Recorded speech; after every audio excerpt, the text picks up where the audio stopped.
Hello दोस्तों, जब 2009 में बिटकॉइन शुरू हुआ था तब इसकी कीमत 30 पैसे थी और अभी के समय में इसकी कीमत जो है लगभग 15 लाख के आसपास में है। लेकिन एक समय ऐसा था जब ये 40 लाख के भी ऊपर चला गया था। आज हम लोग इसी बिटकॉइन यानी कि क्रिप्टो करेंसी के बारे में जानेंगे, ये क्या होता है और कैसे काम करता है। दोस्तों, अगर इस चैनल पर पहली बार आए हो तो इसे सब्सक्राइब जरूर करें ताकि लेटेस्ट वीडियो की जानकारी आपको मिल सके। तो चलिए वीडियो स्टार्ट करते हैं। दोस्तों, बिटकॉइन का आइडिया पहली बार 2008 में सतोशी नाकामोटो द्वारा रखा गया था। ये सतोशी नाकामोटो कौन है ये आज तक कोई नहीं जानता। इनका मकसद एक ऐसी सॉफ्टवेयर आधारित डिजिटल करेंसी लाना था जिस पर किसी थर्ड पार्टी या किसी सरकार का अधिकार ना हो। जैसे भारतीय रुपये को इंडियन गवर्नमेंट और यहाँ की सेंट्रल बैंक वैल्यू देती है और इसे कंट्रोल करती है। इसे जब चाहे डिमोनेटाइज भी कर सकती है, जैसा कि 2016 में किया गया था। बिटकॉइन को 2008 में लाने का एक मकसद ये हो सकता है कि जब 2008 में ग्लोबल इकोनॉमिक क्राइसिस हुआ तब कई बड़े बैंक डूब गए, जिसमें लोगों ने अपना पैसा जमा कर रखा था ताकि लोगों को इन पैसों का इंटरेस्ट मिल सके। इन बैंकों को यहाँ की लोकल अथॉरिटी कंट्रोल करती थी, लेकिन ग्लोबल इकोनॉमिक क्राइसिस की वजह से पब्लिक को इन बैंकों के द्वारा बहुत दिक्कतों का सामना करना पड़ा। कभी कभी बैंकों द्वारा बड़ी बड़ी कंपनियों को लोन दिया जाता है। इन कंपनियों द्वारा लोन को ना चुका पाने के कारण ये बैड डेब्ट यानी कि एनपीए बन जाता है और इससे सबसे ज़्यादा दिक्कतें उन लोगों को होता है जिनका पैसा इन बैंकों में जमा होता है, क्योंकि इसी पैसों को बैंक लोन के रूप में कंपनियों को देती है। इन सब के कारण एक ऐसी करेंसी की जरूरत पड़ी जिस पर किसी थर्ड पार्टी या सरकार का अधिकार न हो और ये सिक्योर होने के साथ हाई रिटर्न्स भी दे। लेकिन बिटकॉइन में इन्वेस्ट करना काफ़ी रिस्की भी होता है।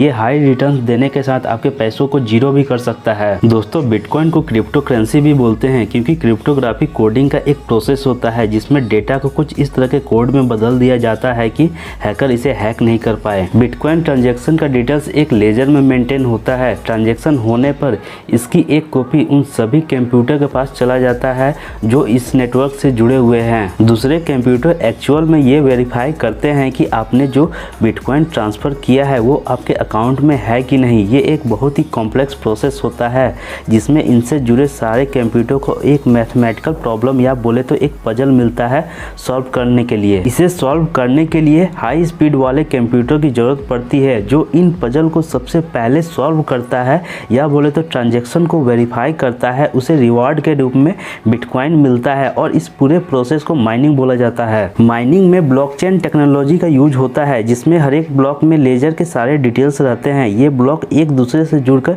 एक चेन बनाते हैं जिससे कि सारे कंप्यूटर को एक दूसरे से जुड़े रहने में हेल्प मिलता है। ब्लॉकचेन टेक्नोलॉजी के वजह से इसे हैक करना मुश्किल होता है। अब ये ब्लॉकचेन टेक्नोलॉजी क्या होता है इसे समझते हैं।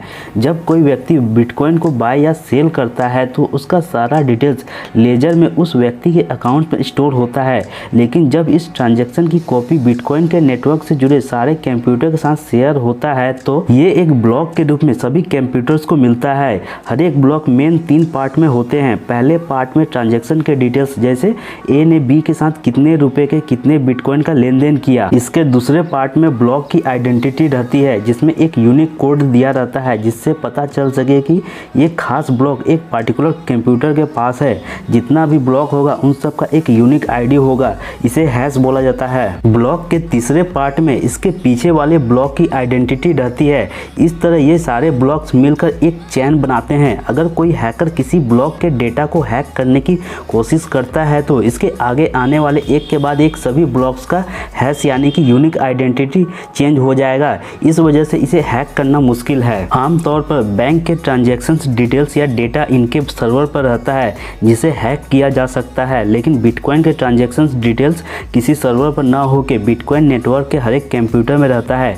कोई इसे हैक करना चाहे तो उस व्यक्ति को बिटकॉइन नेटवर्क से जुड़े दुनिया भर के लाखों कंप्यूटर को हैक करना होगा, जो कि इम्पॉसिबल है। अगर बिटकॉइन के फायदे देखे जाए तो जहां बैंक के क्रेडिट या डेबिट कार्ड से लेन देन पर हमें चार्ज देना पड़ता है, वहीं बिटकॉइन में किसी तरह का कोई चार्ज नहीं लगता। लेकिन एक बात और है कि लेन देन के हर एक जगह बिटकॉइन को एक्सेप्ट भी नहीं किया जाता है। विदेशों में बिटकॉइन का यूज होटल और रेस्टोरेंट्स में काफ़ी देखने को मिलता है। इसके अलावा trading, travelling, shopping, food delivery और एक्सबॉक्स में गेम्स भी इससे बाय कर सकते हैं। बिटकॉइन की नेगेटिव बात यह है कि इसे money laundering, black marketing, terrorist या इलीगल एक्टिविटीज में यूज किया जाता है। कई बार फिरौती की रकम या ऑनलाइन ठगी के दौरान बिटकॉइन का डिमांड किया जाता है। ऐसा इसलिए किया जाता है क्योंकि बिटकॉइन ट्रांजैक्शन के लिए अकाउंट बनाने पर व्यक्ति व्यक्ति को अपना पर्सनल डिटेल्स देने की जरूरत नहीं पड़ती और जो बिटकॉइन ट्रांजैक्शंस होते हैं उसकी जो कॉपी दूसरे कंप्यूटर के साथ शेयर होता है उससे भी किसी व्यक्ति की आइडेंटिटी का पता नहीं लगाया जा सकता।